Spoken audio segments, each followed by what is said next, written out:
Esta é a igreja mais antiga e venerada do mundo. Mesmo assim, tentaram explodi-la. Estou na basílica que por séculos foi considerada a igreja mais importante de Roma, aliás, de toda a cristandade ocidental, São João de Latrão. Esta igreja foi fundada por Constantino o Grande no ano 314. Ela recebe fiéis há mais de 1.600 anos. Até que em 1993, na nossa década, uma bomba explodiu, danificando gravemente a antiga basílica. Uma bomba plantada por terroristas. Eu sou Edmund Purdon.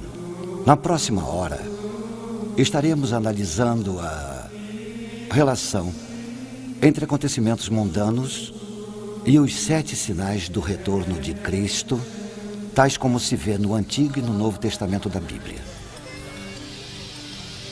Estamos nos aproximando da contagem regressiva para o ano 2000. Muitas pessoas vivendo sob o calendário gregoriano veem uma relação entre os terríveis acontecimentos dos anos 90 e o novo milênio, que agora já está batendo à nossa porta. Milhões de fiéis veem o terrorismo, a queda moral e as catástrofes naturais que tanto marcam esta década como indícios que apontam para a segunda vinda de Jesus Cristo. Eles se perguntam, não será exatamente a nossa geração de que falaram os profetas quando fizeram suas predições? Terá chegado o final dos tempos? Milhões acreditam que deverá acontecer uma série de eventos antes que Cristo retorne para este mundo. A Bíblia prevê 7 acontecimentos solenes que anunciarão a segunda vinda de Cristo. Eu não sou teólogo, é claro, mas reconheço que um desses eventos já é história contemporânea. E outro é história em andamento. O primeiro evento, ou sinal, é o maior retorno ao lar da história humana e o mais sangrento. O retorno à terra sagrada do povo judeu, uma promessa bíblica cumprida em nosso século. O segundo é a fusão da Europa Ocidental numa superpotência sem precedentes, uma união que está sendo feita nesse exato momento. O terceiro é a ascensão de um ditador cujas monstruosidades podem superar até mesmo as de Adolf Hitler. O quarto é o predomínio mundial de uma nova religião, cuja divindade será Satanás, o anticristo e o falso profeta, a profana trindade. O quinto é a construção de um terceiro templo de Jerusalém, num local onde hoje existe um dos santuários mais sagrados do Islã. Um local que os muçulmanos prometeram proteger com o próprio sangue. O sexto é a invasão de Israel por exércitos cruéis do norte, que não serão derrotados por forças militares, mas pelo catastrófico poder da natureza de uma magnitude jamais vista. E finalmente a batalha mais sangrenta, a mais destrutiva jamais travada por seres humanos, o Armagedon. Mensagens espirituais para o próximo milênio. Os 7 sinais do retorno de Cristo. Distribuição Mundial Filmes.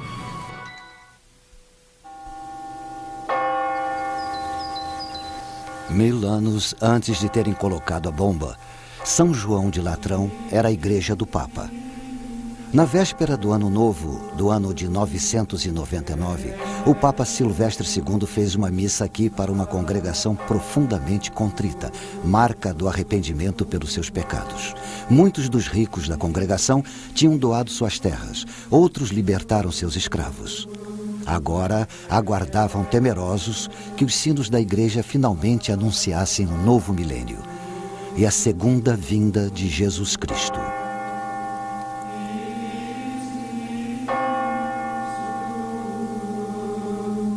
Dobraram os sinos, chegava o ano 1000, mas Cristo não apareceu.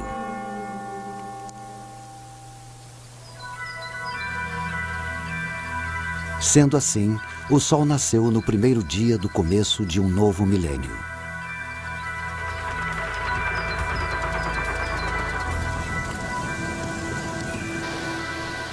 Hoje, o milênio que começou no ano 1000 está chegando ao fim. Algumas pessoas não têm dúvida de que o sino que irá dobrar no ano 2000 anunciará o retorno de Jesus Cristo. As pessoas procuram sinais, explicações para o aumento de tragédias nos anos 90, terremotos repentinos, vulcões lançando nas alturas jatos de lava incandescente e vapor, escuridão de dia, furacões terríveis e frequentes, assassinatos, terrorismo que nem o governo mais poderoso do mundo parece capaz de evitar, a carnificina da guerra e a ameaça da AIDS. Estará nosso planeta como um peão parando de girar? As pessoas querem respostas e procuram no estudo das auras, na propriedade dos cristais, no tarô, em mapas e mais mapas astrológicos. Os cristãos afirmam que não é preciso olhar para as estrelas. Eles sustentam que estão vendo sinais claros da volta iminente de Cristo, apesar de admitirem que não sabem exatamente quando isso vai acontecer. Eles não afirmam que conseguem ler a mente divina. Este livro, que está em todas as gavetas da maioria dos hotéis, foi traduzido para praticamente todas as línguas do mundo. Cerca de 25% de tudo que está escrito na Bíblia são profecias. Existem dezenas de profecias falando da vinda de Cristo para o nosso mundo, mas existem centenas de promessas falando da segunda vinda de Cristo. Algumas profecias descrevem os tempos em que nós vivemos. Nação se voltará contra nação e reino contra reino. Haverá grandes terremotos, fome e pestes, e acontecimentos terríveis e grandes sinais dos céus. Muitas das profecias da Bíblia se cumpriram séculos atrás. Algumas estão se cumprindo hoje, na nossa época. E existem outras, como a fúria de Deus descendo sobre a terra, que esperamos que só aconteçam no futuro distante. Com a chegada do novo milênio, muitos cristãos se perguntam: será que essas profecias vão todas acontecer nos nossos dias? Vamos nos aprofundar o máximo possível nessas profecias. Veremos que, como as 7 velas de um menorá, elas nos dão 7 sinais para o retorno de Jesus Cristo.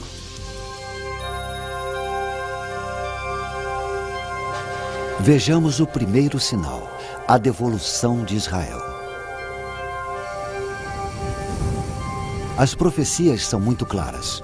Cristo não voltará para esse mundo antes que o povo judeu tenha de volta sua nacionalidade.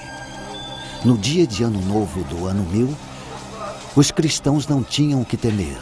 Na época, o povo judeu estava espalhado por todo o mundo. Com a aproximação do ano 2000, os judeus podem comemorar seu retorno para a terra que Deus havia prometido para eles. E eles a transformaram numa terra e tanto. Os restos ressequidos do passado voltaram à vida. Milhares e milhares de árvores foram plantadas. O deserto foi transformado num pomar. Os israelenses modernos se mostraram dignos de uma promessa ancestral, mas não sem derramamento de sangue. O povo judeu, como nação, começou quando o patriarca Abraão obedeceu à vontade de Deus. Sai-te da tua terra, para a terra que eu te mostrarei. Esta é a terra que Deus prometeu a ele. Importante centro entre a Ásia e a Europa, no coração de onde nasceu a civilização. Uma terra de montes bucólicos e ricas praias salineiras. Geograficamente, os antigos judeus foram pegos no fogo cruzado entre as forças do Egito e da Assíria, e cercados por povos decididos a expulsá-los da terra que eles acreditavam que Deus destinara para eles. Dessa época até hoje, a Terra Prometida sofre com guerras constantes. Com o tempo, a Assíria conquistou o reino de Israel ao norte. Suas 10 tribos se perderam na história. Mais tarde, o reino de Judá ao sul foi esmagado pelas forças de Nabucodonosor, e seu povo foi levado prisioneiro para a Babilônia.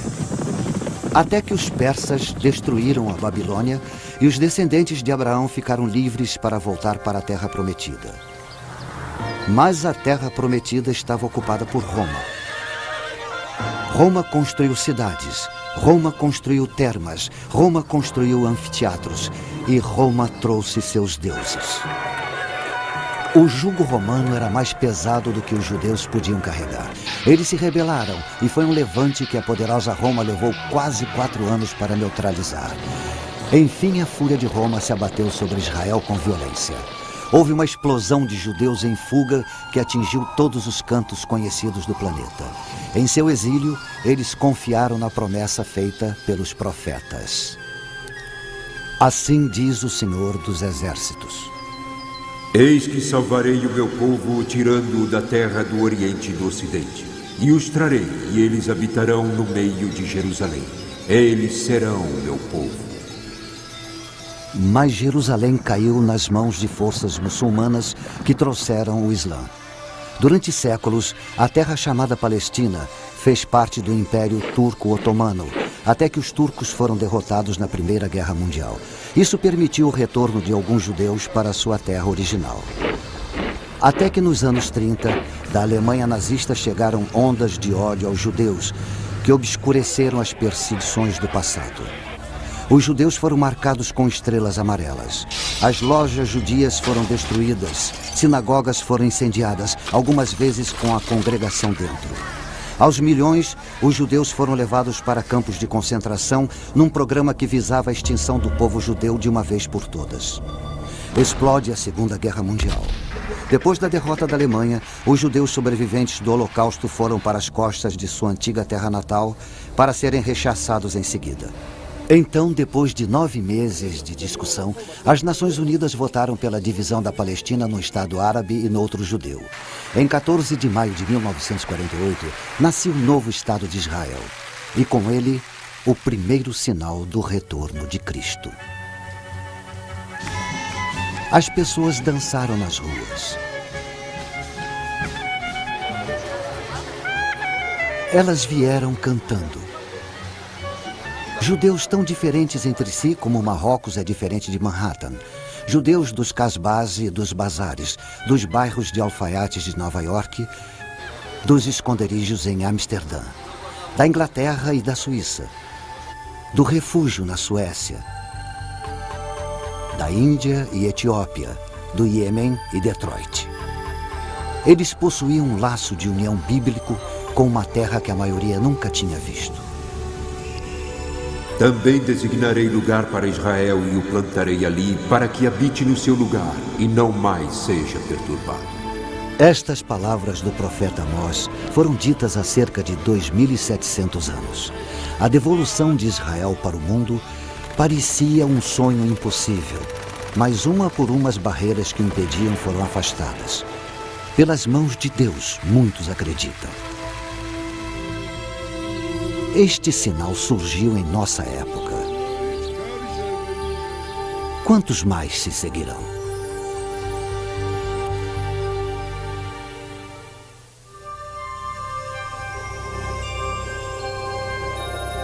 O segundo sinal, a Europa unida. Respondeu o rei: verdadeiramente o vosso Deus é Deus dos deuses, o Senhor dos reis e o revelador dos mistérios.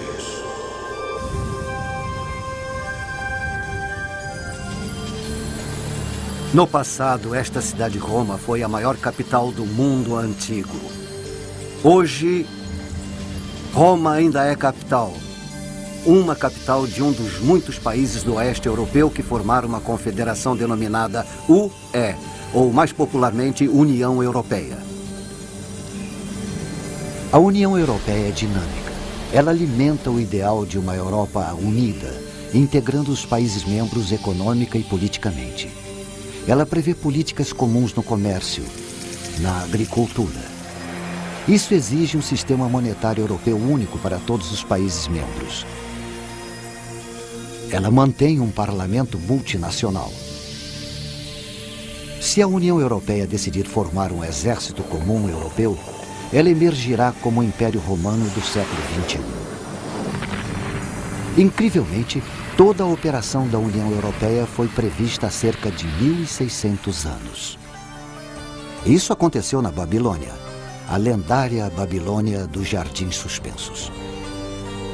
O rei Nabucodonosor teve um terrível pesadelo e mandou chamar um visionário judeu chamado Daniel para que o acalmasse. Daniel disse para ele: Ó rei, subiram os teus pensamentos sobre o que viria no futuro.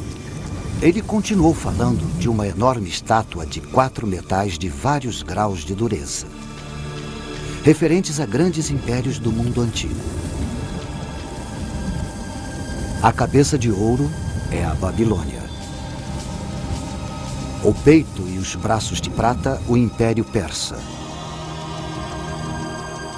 E o ventre e as coxas de bronze eram os conquistadores gregos. O triunfo de Roma sobre os outros é representado pelas pernas de ferro da estátua.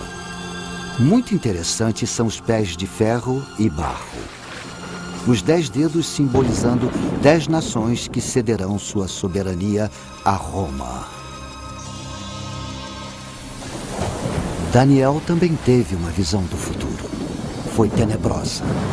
Ele viu 4 terríveis animais saindo de dentro do oceano. O primeiro, o leão alado da Babilônia. O segundo, um urso simbolizando o Império Persa. O terceiro, um leopardo simbolizando Alexandre o Grande e seu império. O quarto animal, o mais terrível de todos, Roma, que devoraria os outros 3. Ele tinha grandes dentes de ferro. Ele devorava e fazia em pedaços suas vítimas e tinha 10 chifres.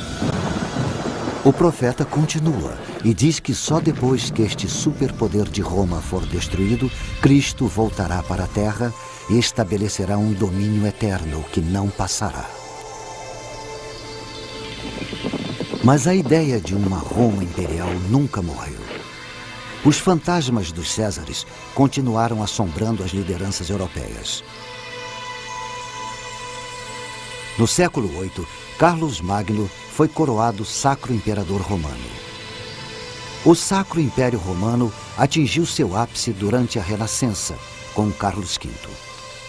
Napoleão desejou tanto o poder do Império Romano que se autoproclamou imperador. Roma chegou viva ao século XX com Tsar Nicolau e o Kaiser Wilhelm. Os títulos Tsar e Kaiser vêm de César. Benito Mussolini considerou-se durante os 21 anos de ditadura na Itália um César. Com grande entusiasmo, as pessoas o saudavam como Il Duce, Duce, que significa nosso líder, nosso líder. Ele devolveu o antigo nome romano para o Mediterrâneo, Mare Nostrum, nosso mar. O símbolo de seu governo de ferro foram os fasces, um feixe de varas exibido na Roma antiga como símbolo da autoridade. Enquanto governou, ele foi uma prova solene de que, mesmo no século XX, o espectro da Roma imperial nunca chegou a morrer. Hoje, as bandeiras da União Europeia flamulam por cima de muitos dos antigos territórios imperiais. Os Estados Unidos da Europa. Este era o sonho pós-guerra de Winston Churchill e de Konrad Adenauer, o primeiro chanceler alemão depois da rendição nazista. Para esse fim, em 1958, os líderes europeus se reuniram no Monte Capitolino e fundaram o Mercado Comum Europeu, que se desenvolveu até tornar-se a União Europeia que conhecemos hoje. Se a União Europeia for de fato a coalizão de 10 países prevista pelo profeta Daniel, ela irá se tornar uma superpotência política. Industrialmente, ela será uma das potências mais produtivas da Terra. Ela vai sustentar um gigantesco exército multinacional com as armas mais avançadas. E diz o profeta, vai impor um único credo, um jugo religioso a todos dentro de sua esfera. Quem será o senhor dessa superpotência política, esse gigante econômico, esse colosso militar?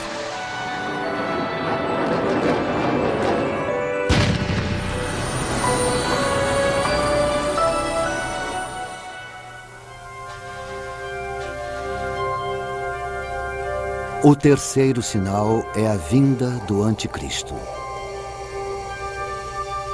E eis que entre eles subiu outro chifre, pequeno, diante do qual 3 dos primeiros chifres foram arrancados.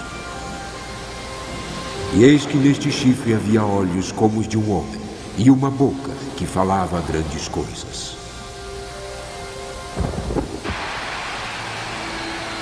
O profeta Daniel previu a ascensão de um ditador de uma confederação de 10 países com quartel-general em Roma.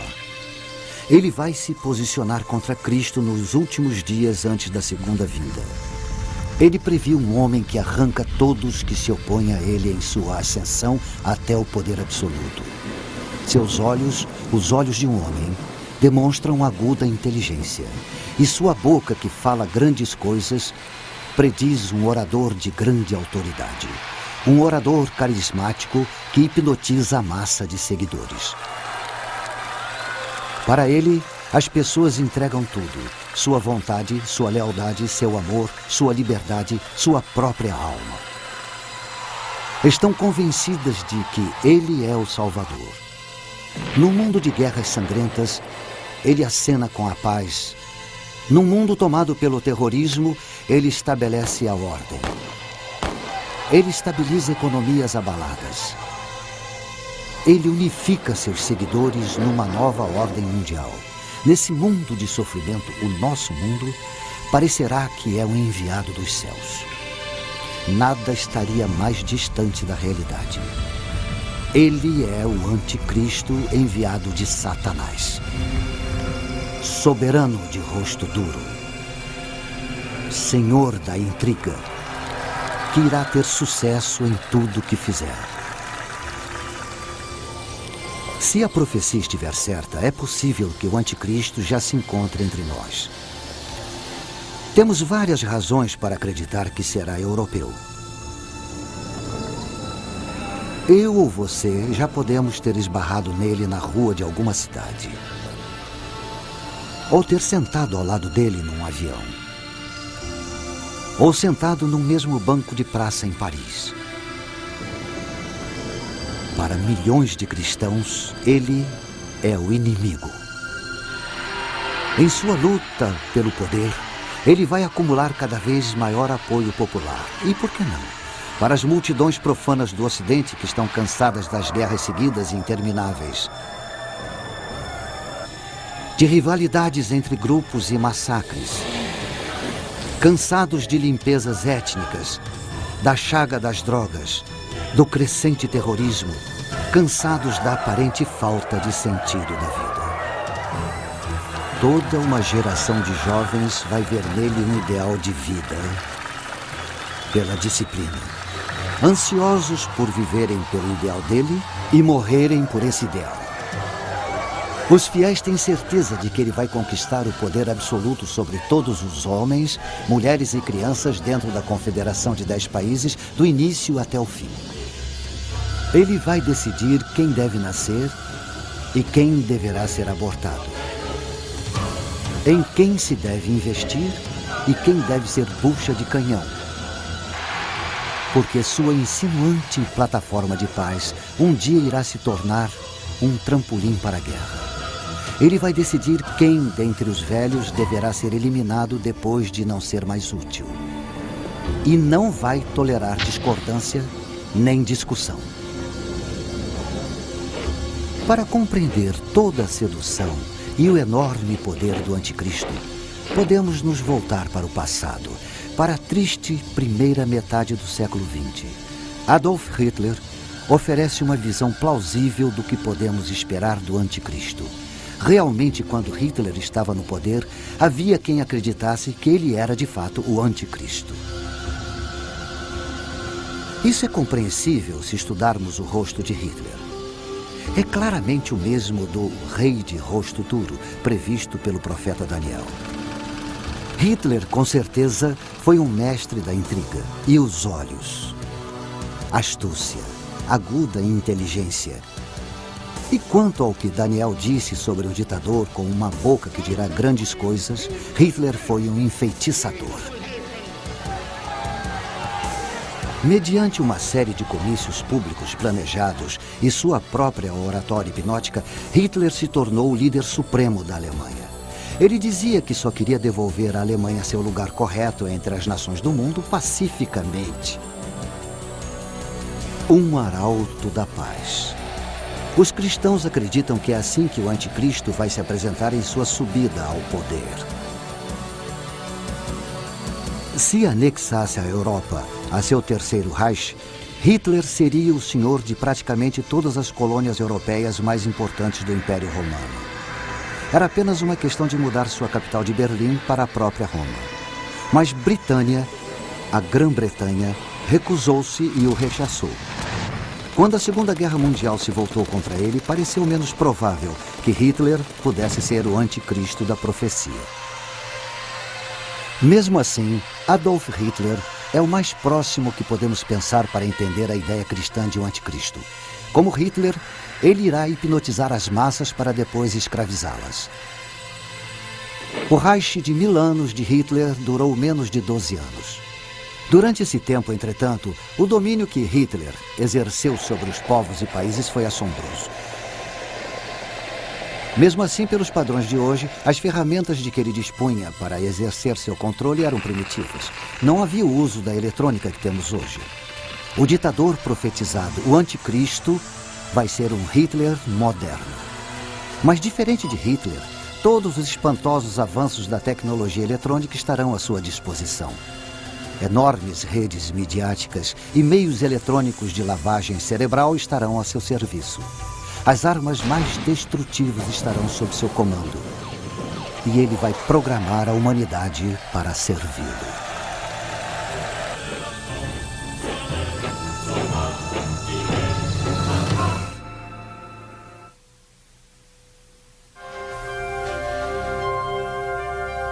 O quarto sinal. Uma nova religião mundial. Também vi uma de suas cabeças como se fora ferida de morte, mas a sua ferida mortal foi curada. As últimas décadas desse milênio já assistiram a um sem número de assassinos e quase assassinos de chefes de Estado.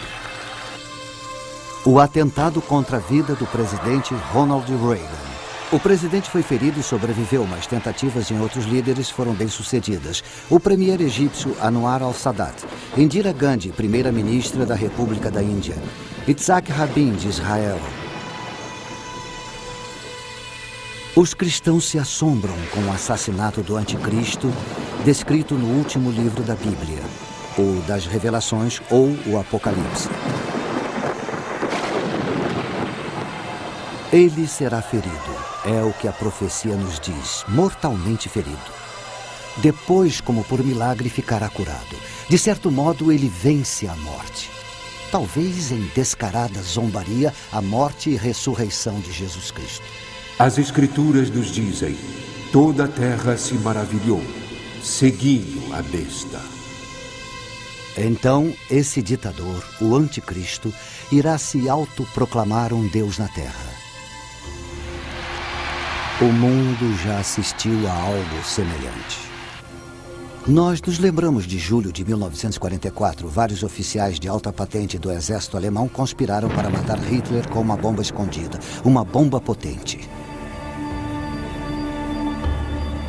Milagrosamente, Hitler sofreu apenas ferimentos leves. Para seus fiéis seguidores, Hitler não tinha apenas frustrado a traição. Ele tinha desafiado sobrenaturalmente a morte. Mais uma vez analisamos o ditador demoníaco para entender melhor o anticristo que virá. Enquanto o mundo estava sob seu controle, Hitler trabalhou para tirar Deus de seu trono. Heil Hitler substituiu Vá com Deus nas saudações. Nós vivemos por Hitler. Nós morremos por Hitler. Nosso Hitler, nosso Senhor, que impera no admirável mundo novo.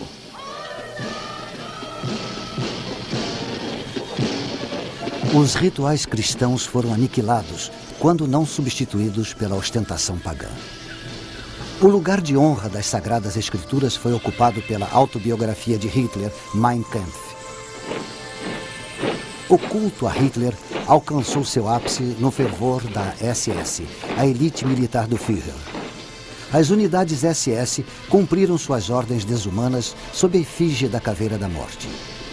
O filho pequeno de um membro da SS foi batizado numa cerimônia que abertamente zombava do ritual cristão do batismo. Embrulhada numa manta de suásticas, a criança foi batizada num altar que tinha o retrato de Hitler no lugar da cruz. Como o escritor inglês Clive James observa, nem todos nessa era mundana estamos dispostos a aceitar que Satanás visitou a Terra na forma de Hitler e recrutou um exército de pecadores. E vi subir da terra outra besta. E tinha 2 chifres semelhantes aos de um cordeiro e falava como dragão. Também exercia toda a autoridade da primeira besta na sua presença, e fazia que a terra e os que nela habitavam adorassem a primeira besta, cuja ferida mortal fora curada. A vinda de uma outra foi profetizada, um falso profeta que vai incentivar todos os povos a adorar o ditador mundial.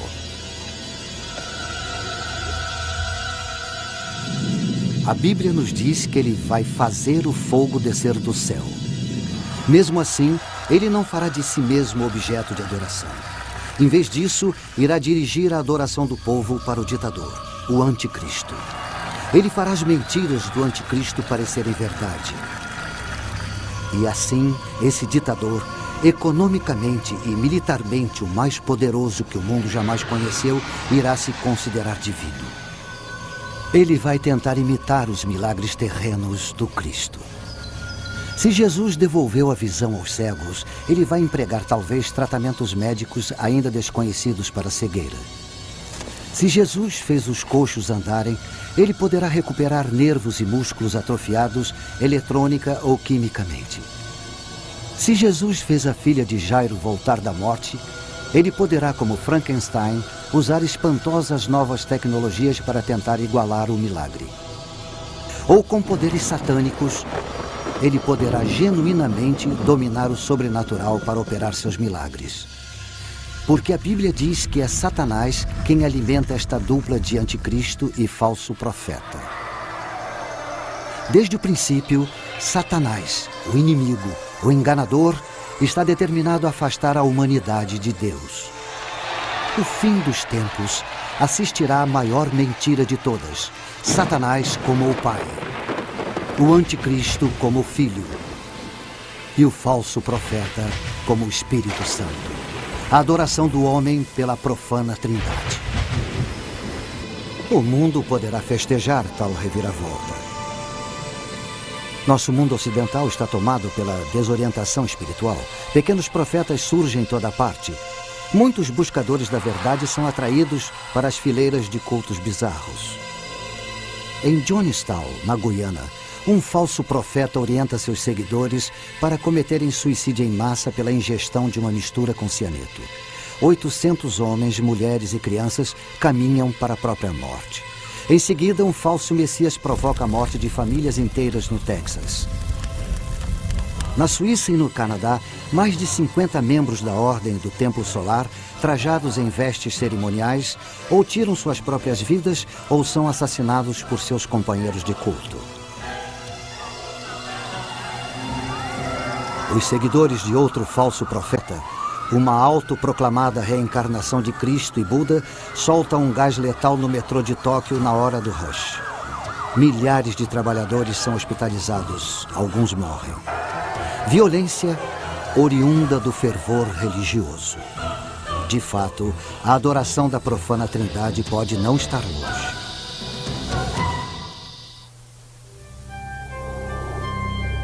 O quinto sinal. A reconstrução do templo.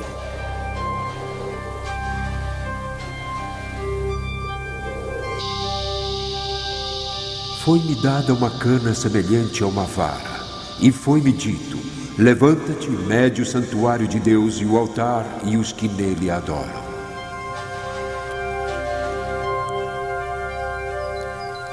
Jerusalém dourada, a cidade de Deus.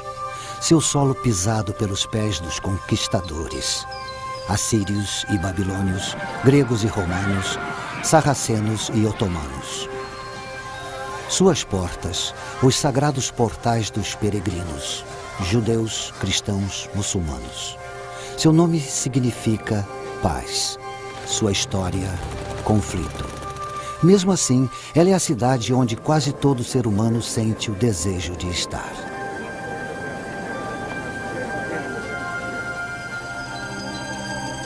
Este é o portão dourado de Jerusalém, silencioso perante a estrondosa profecia. Tanto judeus como cristãos tomam conta desse portão. Para os judeus, é o portão pelo qual o Messias vai entrar em Jerusalém e devolver a Israel sua glória do passado. Para os cristãos, é o portão pelo qual Jesus Cristo vai reentrar na sua cidade. Bem escolados nessas profecias, os otomanos muçulmanos lacraram o portão em 1530. E sabendo que o Messias, como um sumo sacerdote judeu, não pode atravessar um cemitério, construíram um bem grande na frente do portão.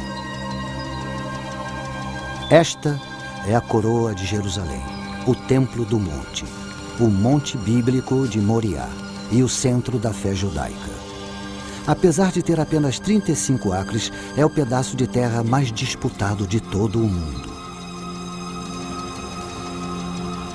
Foi aqui, como se vê nesse modelo, que o rei Salomão construiu o primeiro templo de Jerusalém, com os cedros do Líbano.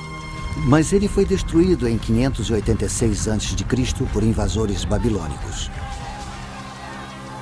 Por volta de 26 a.C., o rei Herodes o Grande completou a construção do segundo templo. Foi seu maior feito. Para este templo, com ornamentos dourados brilhando em sua fachada de mármore branca, os judeus de todas as províncias do Império Romano faziam suas peregrinações de Páscoa. Foi aqui na corte dos gentios que Jesus, em sua fúria, expulsou do templo os mercadores e ambulantes. A tentativa do imperador Calígula de colocar sua efígie gravada no templo enfureceu de tal modo os judeus que eles se revoltaram contra Roma. No início, tiveram êxito. Mas em 70 d.C., as forças romanas dominaram a cidade, queimaram o templo e levaram seus objetos sagrados para Roma como espólio.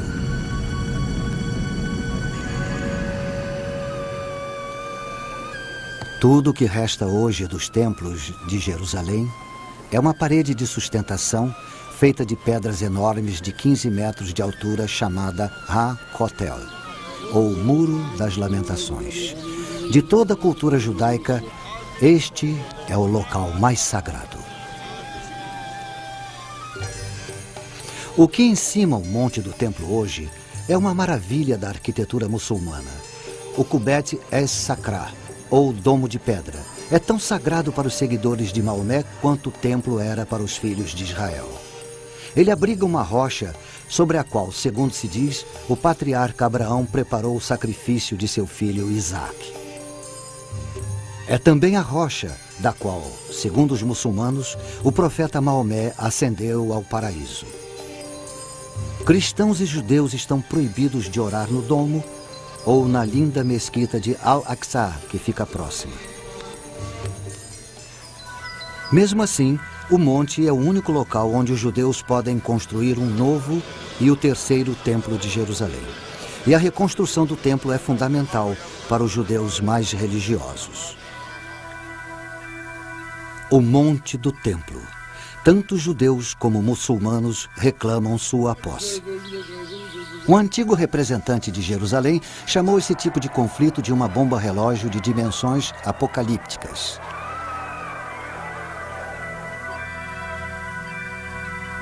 Por volta de 691 d.C., os muçulmanos terminaram de construir o Domo de Rocha. Ele está sobre o monte do templo há 1.300 anos. Não estão dispostos a tirá-lo para dar lugar a um terceiro e definitivo templo judeu. Muitos judeus rezam por um milagre. O templo virá do alto, eles dizem. Mas existem fanáticos tramando tomar o templo à força. Um militante do templo, ex-soldado do exército israelense, atraiu milhares de seguidores. Nossa ideia, ele explica, é mudar a mesquita, mudar o domo de rocha para ser reconstruído em Meca. Um grupo conhecido como Instituto do Templo já está se preparando para um novo sacerdócio judeu. Objetos rituais para sacrifício estão sendo feitos. Vestes rituais sendo confeccionadas. À sombra do Muro das Lamentações, há escolas do Talmud, onde estudantes ávidos são preparados para realizar os antigos rituais dos sacerdotes judeus. Um modelo em escala do Terceiro Templo já foi até construído. Mas os muçulmanos não abrem mão do Monte do Templo. Em 1990, irrompeu um tumulto quando um grupo de judeus tentou fincar a pedra angular do novo templo. Cristãos acreditam que Jesus Cristo não vai voltar para esse mundo até que o terceiro templo de Jerusalém esteja pronto. Como isso é possível com esta situação explosiva entre muçulmanos e judeus? E deu-se-lhe autoridade sobre toda a tribo, povo, língua e nação. O ditador dos 10 países irá intervir. Chegando como pacificador, ele irá enganar até o eleito. De uma vez por todas, ele irá apaziguar o conflito sobre o monte do templo. Não haverá mais discussão. O templo será reconstruído. E os filhos de Israel irão regozijar-se. Ele fez mais que resolver um conflito, eles dirão. Ele cumpriu o pacto que o Senhor Deus fez com Abraão. Mas o festejado ditador tem outros pactos a cumprir. Ele fará um acordo pelo qual irá devolver a Palestina para os israelitas. Este pacto marca o início de um período de 7 anos de tribulação, que só vai terminar com a segunda vinda do Cristo. Ele lhes dizia que fizessem uma imagem à besta que recebera a ferida da espada e vivia. Agora, o falso profeta, fonte oculta do poder, entronizará o ditador anticristo no novo templo de Jerusalém. E os que habitam sobre a terra irão adorar a besta, cujos nomes não estão escritos no livro da vida. A imagem dele será adorada, venerada, cultuada. Todos que se recusarem serão mortos. Os israelitas traídos reagirão como seus ancestrais fizeram quando o imperador Calígula tentou pôr sua imagem no templo deles. Vão se revoltar e lutar. E o ditador os fustiga com tal massacre que irá ofuscar o holocausto de Hitler.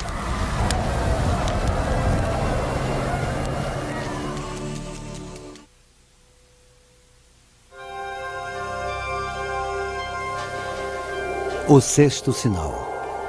Uma invasão de Israel pelo norte. Virás do teu lugar no extremo norte, tu e muitos povos contigo, e subirás contra o meu povo Israel como uma nuvem para cobrir a terra. Com os acontecimentos se precipitando nesta última década do século, o aparentemente indestrutível Muro de Berlim ruiu fragorosamente. A poderosa União Soviética se desintegrou.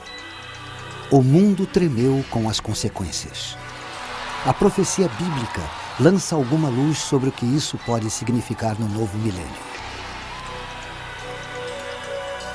Apesar da falsa bondade do ditador, a nação de Israel continua próspera e segura em seu pacto com os Estados Federativos da Europa. Mas as nações árabes, frustradas, se apressam em conseguir aliados. Estudiosos das profecias bíblicas tendem a acreditar que um país do norte irá lutar com eles. Veio a minha palavra do Senhor dizendo: Filho do homem, dirige o teu rosto para Gog, terra de Magog, príncipe e chefe de Meseque e Tubal, Pérsia, Cuxi e os de Put com eles, e Gomer e todas as suas tropas. O profeta Ezequiel prevê uma nova coalizão. As nações da Pérsia e Etiópia, Put e Gomer, sob a liderança de Gog de Magog, para combater os estados federativos da Europa. Exegetas bíblicos discutem muito os nomes nessa profecia. Existe unanimidade sobre alguns e discordância em outros. Gog significa governante do fim dos tempos. E Magog, país que é tanto poderoso quanto aterrorizante. Alguns veem Moscou na palavra Mesek, outros discordam.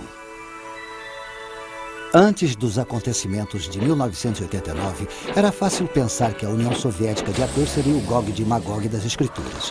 Com o fim da União Soviética, as opiniões foram repensadas e as antigas forças se agitam. A reunião é possível. Estudiosos têm certeza que a invasão virá do norte. Há milhares de anos, a terra de Israel sempre foi invadida pelo norte. Apesar de norte não ser necessariamente onde fica o país de cada exército invasor. A identidade dos estados membros dessa coalizão é muito clara. Pérsia, o atual Irã, é um deles. A Etiópia, que já foi aliada da antiga União Soviética, é outro. Put é o nome bíblico para o que hoje se chama Líbia. Somente o país chamado Gomer é controverso. Durante décadas, acreditou-se que Gomer era a Alemanha Oriental comunista. Agora que a Alemanha Oriental e Ocidental se uniram, há dúvidas. Significativamente, os nomes dos estados recuam até o primeiro livro da Bíblia, até Jafé, o filho de Noé. Depois do grande dilúvio, os filhos de Jafé foram para o norte, para a terra de Rosh.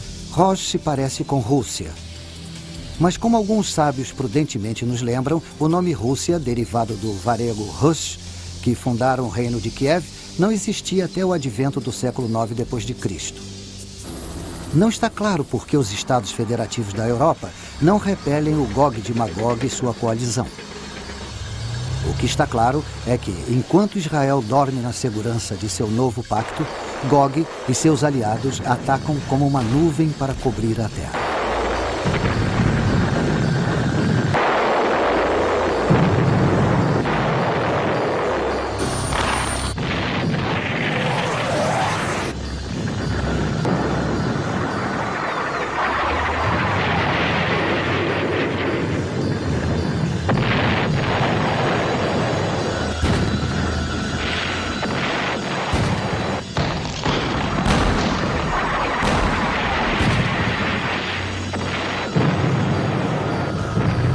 A invasão é um sucesso.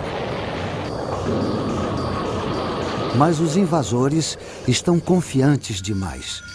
Eles imaginam que já têm o controle de Israel antes de vencer. E chamarei contra ele a espada sobre todos os meus montes. Agora o próprio Senhor Deus mostra sua face ao lado de seu escolhido. Os peixes do mar, as aves do céu, os animais do campo, e todos os répteis que se arrastam sobre a terra, e todos os homens sobre a face da terra, tremerão diante da minha face. E os montes serão deitados abaixo, e os precipícios se desfarão, e todos os muros desabarão por terra.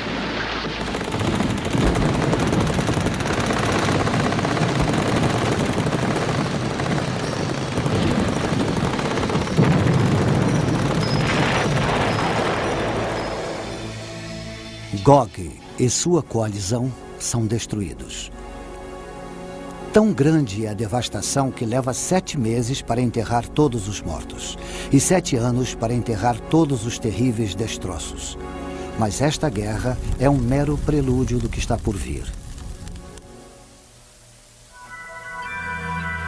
Zacarias, no Antigo Testamento, profetizou que todos os países vão se lançar contra Israel para travar a batalha do Armagedon.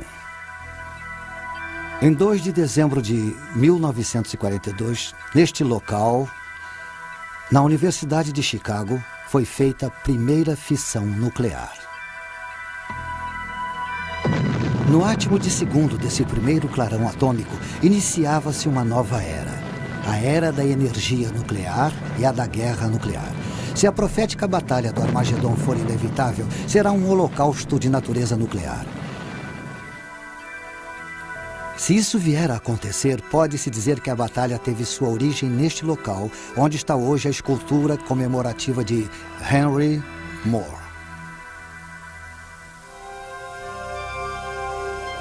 O sétimo sinal. A Batalha do Armagedon. Pois eu ajuntarei todas as nações para a peleja contra Jerusalém.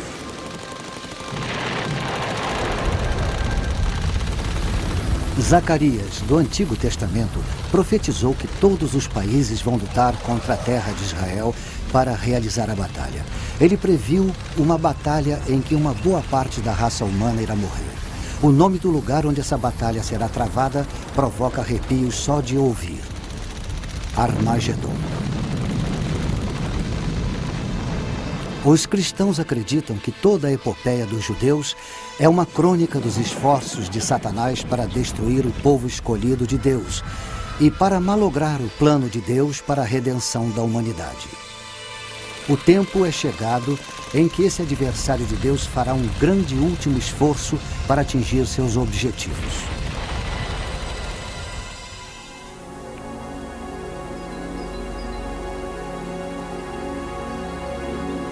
Megido está tranquila agora. No mundo antigo, aqui era um centro de comércio fundamental.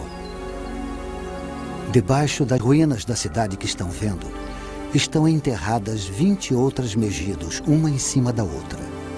A cidade foi reconstruída 20 vezes.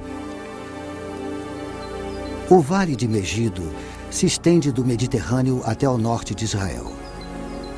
Quando Napoleão veio aqui, sua análise militar foi que, na planície de Megido, a natureza tinha criado seu maior campo de batalha. Nós conhecemos Megido melhor por seu outro nome, Armagedon. No interior dos gabinetes do ditador dos Estados Federativos da Europa e de seu falso profeta, o adversário de Deus alicia os inimigos do mundo para lutarem nesse amplo vale. Será a última batalha que o ser humano jamais irá travar. Eles virão de todos os cantos do mundo. Mais exércitos virão descendo do norte. Outros exércitos invadirão pelo sul. Chefiados pelo Deus da guerra, o único Deus que o anticristo irá reconhecer além de si mesmo, os Estados Federativos da Europa despacharão suas tropas de elite pelo ocidente, tropas com armas superiores. Mas um exército em número incrivelmente superior vem vindo do Oriente, a leste do Eufrates. Como a profecia diz que o exército terá 200 milhões de homens, é de se suspeitar de uma coalizão das nações asiáticas encabeçada pela China.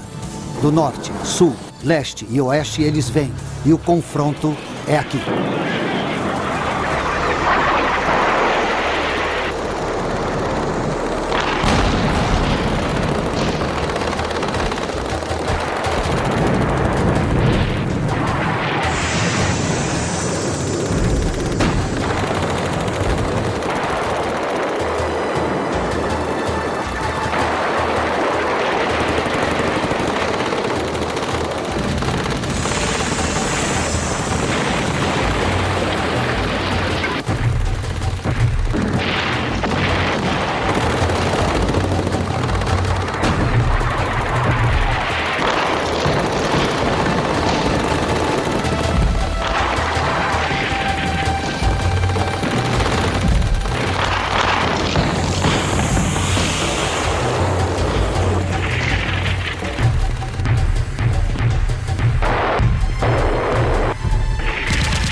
E vi o céu aberto, e eis um cavalo branco, cujo cavaleiro chama-se Fiel e Verdadeiro.